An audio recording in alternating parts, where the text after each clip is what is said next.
things you could have done with your baby. You chose to take him or her to a concert.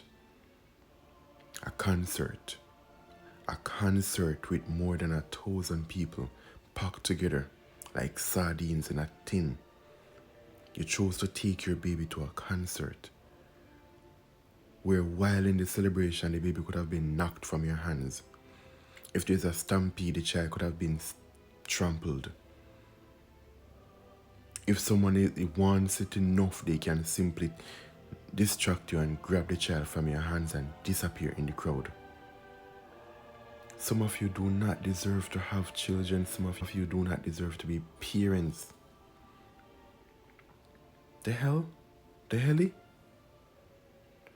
Anyways, these are just my thoughts. What are yours? Because